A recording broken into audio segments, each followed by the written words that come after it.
جن سے آپ رابطہ کر سکتے ہیں اور وہ آپ کی مدد کریں گے ایکسیس ٹو لا.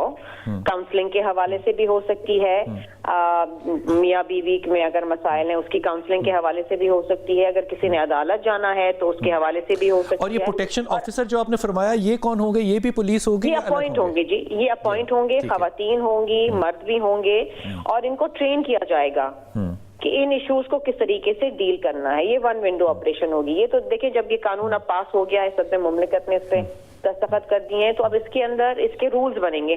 رولز میں بہت ساری چیزیں ڈیفائن ہوتی ہیں اور رولز کے تحت. لیکن آپ نے بڑا واضح فرمایا شمیلہ صاحبہ کہ اس کے اندر وہ جو گھورنے والی کلوز ہے وہ نہیں ہے, وہ لوگ غلط کہہ رہے ہیں.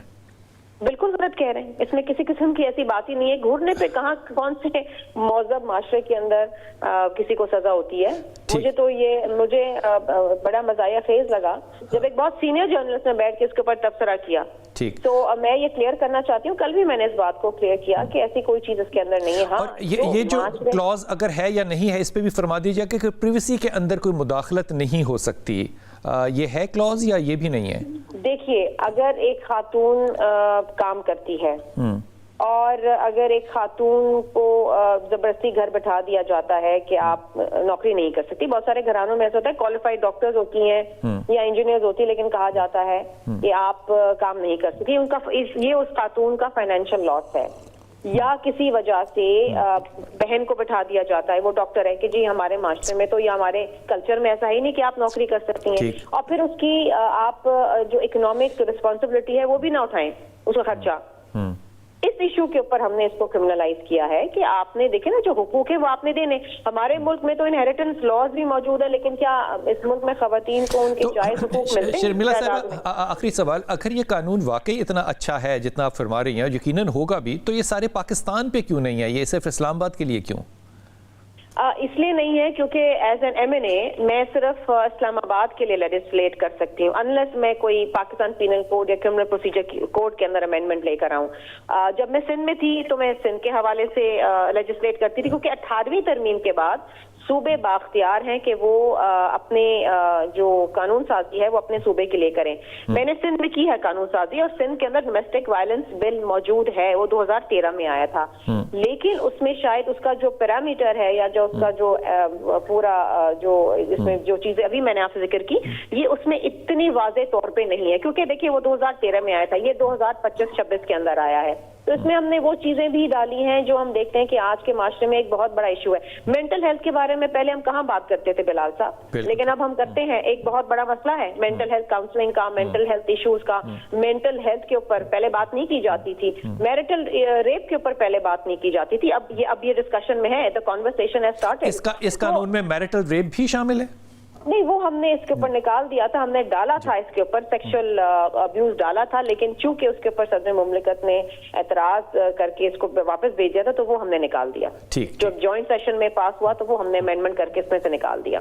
ٹھیک, بہت شکریہ ڈاکٹر شمیلہ فاروقی صاحبہ, آپ نے اپنا قیمتی وقت بھی شامل کیا. رباب, آپ کو لگتا ہے کہ اس میں یہ کلوز نہیں ہے گھورنے والی, یا ہے, یا یہ مس انٹرپریٹیشن ہے؟ نہیں, یہ سوشل میڈیا کی جو ہے وہ انٹرپریٹیشن ہے, اور بیکاز جیسے ہم کہتے ہیں کہ جو بکتا ہے اسی کو جو ہے نا ہائی لائٹ کیا جاتا ہے, تو اس وجہ سے دس از جسٹ اے مارکیٹنگ ہو رہی ہے کہ سارے. تانے کو ڈیفائن کیا ہے اس میں سارے میں؟ تانے کو ڈیفائن بالکل نہیں کیا, لیکن جو ہے اس کے ساتھ ایلیمنٹ دے دیا ہے کہ جیسے کہ بانجھ پن ہے یا ایک وارث نہیں دے پا رہی, تو اس طرح کی چیزوں کو جو ہے ہائی لائٹ کرنا یا اس کو ایکوزیشن کرنا. نہیں کہہ سکتا کہ تم بانجھ ہو, ہاں, اگر یہی میں بیوی کو نہیں کہہ سکتا کہ تم بانجھ ہو, مان لی بات, ڈاکٹر کہہ سکتا ہے اس عورت کو؟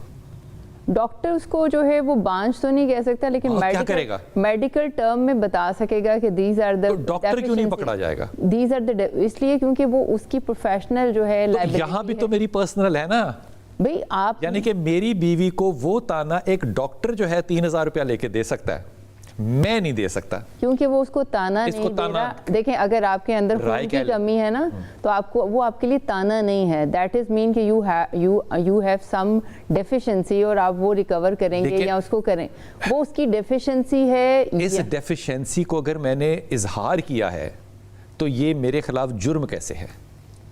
اگر میں دوسرا سوال بھی لیجیے, اگر اللہ نے مجھے اجازت دی ہے, مجھے نہیں پتا علماء اس پہ بھی یو ٹرن لے لیں کہ نہیں ہے اجازت 4 شادیوں کی, وہ اس پہ بھی ایک اپنی ڈبیٹ الگ ہو سکتا ہے. اگر مجھے اللہ نے کہا ہے کہ میں شادی ایک کر سکتا ہوں اور میں بیوی سے کہتا ہوں کہ میں ایک اور شادی کر رہا ہوں, تو یہ تھریٹ کیسے ہو گیا پھر؟ یہ تھریٹ اگینسٹ گاڈ ہے, اللہ کے خلاف ہے تھریٹ. اگر تو آپ کی دونوں کی میوچل انڈرسٹینڈنگ ہوتی ہے اور آپ سمجھتے ہیں کہ آپ کی, میرا ذاتی فیصلہ ہے نا, آپ کا ذاتی فیصلہ, لیکن آپ کی بیوی بھی تو آپ کی ذات کے ساتھ جڑ گئی ہے نا, کہ نہیں جڑی؟ اب میں اس قرآن کی آیت کی انٹرپریٹیشن بیگم سے لوں گا.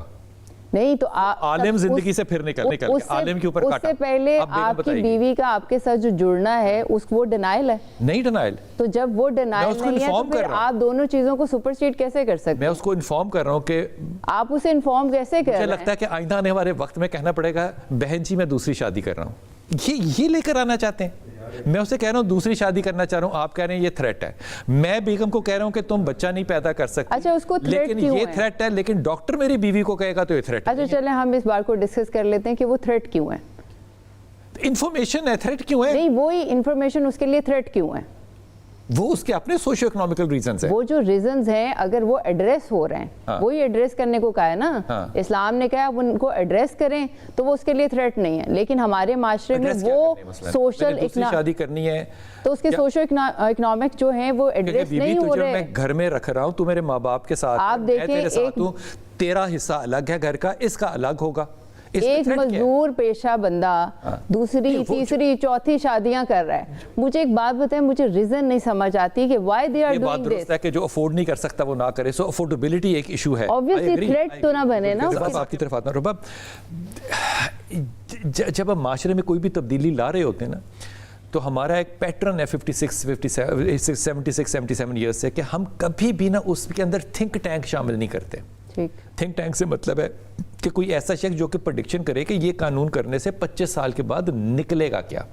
اب ان قوانین کی روشنی میں جن کو یورپ نے اڈاپٹ کیا, ہم ان پہ تھوکتے رہے, پھر اس کے بعد ہندوستان نے ان کو فالو کیا اور ان کے ہاں لیو ان ریلیشن شپ جو تھا وہ ایکسٹریم ہو گیا. ہمارے ہاں بھی لیو ان ریلیشن شپ ہے. اب ہم یہ نہیں کہہ سکتے کہ کیونکہ ہمارے یہاں ہے تو اس کو ٹھیک کر دیں, یہ نہیں کہہ سکتے نا. جب آپ کے پاس پہلے سے ہی سٹرکچر فیملی کا اتنا کمزور ہے کہ آپ کو ایک لڑکا کہتا ہے کہ میں نے تم سے شادی نہیں کرنی, تو آپ تیسری منزل سے چھلانگ لگا دیتے ہیں. یہ فیملی سٹرکچر ہے نا جس کا ٹوٹا ہوا پن جو ہے وہ یونیورسٹیوں میں پڑھے لکھے لوگوں میں نظر آ رہا ہے. یہ قانون فیملی سٹرکچر کے حق میں ہے یا خلاف ہے؟ ابھی تک ہماری بھی جتنی ڈسکشن ہوئی اور جو آپ بات کر رہے ہیں, آئی ایگری وتھ دس. میں تینوں اسپیکٹس پہ, ایک تو اسلام, دوسرا باہر یورپ, اور پھر یہ قانون, اس کے اوپر میں بھی بات کروں گی کہ اگر ہم قرآن پاک کو دیکھیں تو اس کے اندر آپ کو سورۃ نساء نظر آتی ہے. آپ کو جو ہے جتنا بھی ذکر نظر آتا ہے وہ سب نظر آتا ہے کمزور لوگوں کے اوپر بات ہو رہی. آپ کو کوئی صورت مرد نہیں نظر آتی. سو ہم یہ بار بار کہتے ہیں کہ اس کو سیگریگیٹ کیا جا رہا ہے, اب قانون عورت پہ کیوں بن رہا ہے, پہلے کیوں نہیں بن رہا تھا. So this is the thing which has been done, اور یہ ہماری ہی جو ہے ہمارے ہی مذہب کی ایک وہ کہتے ہیں نا اس کا ایسنس ہے جو کہ آلریڈی بتا دیا گیا ہوا ہے. اس کے اندر سے اب مختلف ہے, جیسے آپ ہیں, آپ کی انٹرپریٹیشن مختلف ہے, میری مختلف ہے. اب یورپ جو ہے اس میں اگر ہم بات کریں, جیسے بھی علماء صاحب نے بات بالکل صحیح کی, انہوں نے بہت پہلے عورت کو ایک ہوتا ہے کہ اس کو وہ دینا جو اس کی ریکوائرمنٹ ہے, اسے کہتے ہیں ایکوٹی, اور ایک ہوتا ہے جسے ہم کہتے ہیں کہ ہم برابری لا رہے ہیں. برابری اور ایکوٹی میں بہت فرق ہے. مرد اور عورت کو برابری میں نہیں لانا چاہیے, اسے ایکوٹی میں لانا چاہیے, کیونکہ دونوں کی نیڈز ڈفرنٹ. لیکن یورپ نے, امریکہ نے یا ویسٹرن کنٹریز نے آلویز کیا کیا کہ برابری لانے کی کوشش کی, جس کی وجہ سے یہ آج لیو ان ریلیشن شپ ہوئے. جی جی بالکل. اور آپ دیکھیں آج کیا ہو رہا ہے, آج یہ ہو رہا ہے کہ وہاں پر لوگ نہیں شادی کرنا چاہ رہے, فیملی سسٹم ختم ہو گیا. ایک بچہ چھوٹا اٹھ کے اپنے ماں باپ کے لیے فون کرتا ہے اور پولیس بلا لیتا ہے. تو آپ سوچیں کہ یہ چیز اس نے, کہ باپ نے اس کو غصے سے دیکھا یا ماں نے تھپڑ مارا یا وٹ ایور, وہاں پہ ایموشنل تانے کی ڈیفینیشن اس دن سے شروع ہوئی ہے. ایک بچہ, آپ سوچیں, آپ کہہ رہے ہیں دو بڑے, میں کہتی ہوں وہاں پر ایک بچہ ذلیل کر رہا ہے. ٹھیک تو کیا یہ جو آخری brought up جملہ ہے نا ہوگا؟ رباب کا، یہ جو ہے نا یہ میرے سینے پہ چھا گیا، یہ واپس آ کے اس پہ بات کرتے ہیں. ایک بچہ اٹھتا ہے اور وہ ماں باپ کو ذلیل کر سکتا ہے. آپ اس قانون کو کس طرف لے کر جانا چاہتے ہیں؟ واپس آ کے آج کی ینگ لڑکی جو ہے وہ سیپریٹ رہنا چاہتی ہے، رائے؟ آج کی ینگ لڑکی سپریٹ رہنا چاہتی ہے، کیوں رہنا چاہتی ہے اور یہ غلط ہے یا صحیح؟ اس کے لیے سب سے امپورٹنٹ بات یہ کہ میں یہ کہتی ہوں کہ اللہ تعالیٰ نے ہمیں اشرف المخلوقات کیوں بنایا؟ اصل میں اشرف المخلوقات اسی لیے بنایا کیونکہ ہماری جو لائف کی اسٹرگل ہے نا کہ ہم جو ہے وہ ماں باپ کو ان کا رتبہ دیں، بیوی کو اس کا رتبہ دیں، دونوں کی ہم آہنگی رکھیں اور ایک نظام کو، ایک خامند کو اس کا رتبہ دیں. اور جو یہ ہم آہنگی ہے، اس کی یہ جو اسٹرگل ہے نا، اس کی وجہ سے ہم اشرف المخلوقات بنے. آپ کی بات بالکل درست ہے، لیکن میں صرف یہ کہنا چاہتا ہوں کہ یہ معاملہ جو اشرف المخلوقات والا ہے نا، جو کہ ایک بیلنس کر سکے آدمی، اس آدمی کو کتنا بڑا کریکٹر چاہیے کہ وہ یہ کر سکے. اس کے لیے جو انتظامات کرنے ہوتے ہیں کہ وہ لوگ بنے، وہ حکومت کو کرنے ہوتے ہیں، وہ ماں باپ کے خاندان کو سٹرکچر بنانا ہوتا ہے، وہ تعلیم دینی ہوتی ہے، وہ یونیورسٹیاں ہوتی ہیں، وہ علماء کرام ہوتے ہیں، وہ مساجد کا رول ہوتا ہے. جب یہ ہوم ورک نہ ہوا ہو اور پھر آپ یہ قانون جو ہے اس کو امپلیمنٹ کر دیں تو پھر سوائے مس فائر کے اور کچھ نہیں ہوگا.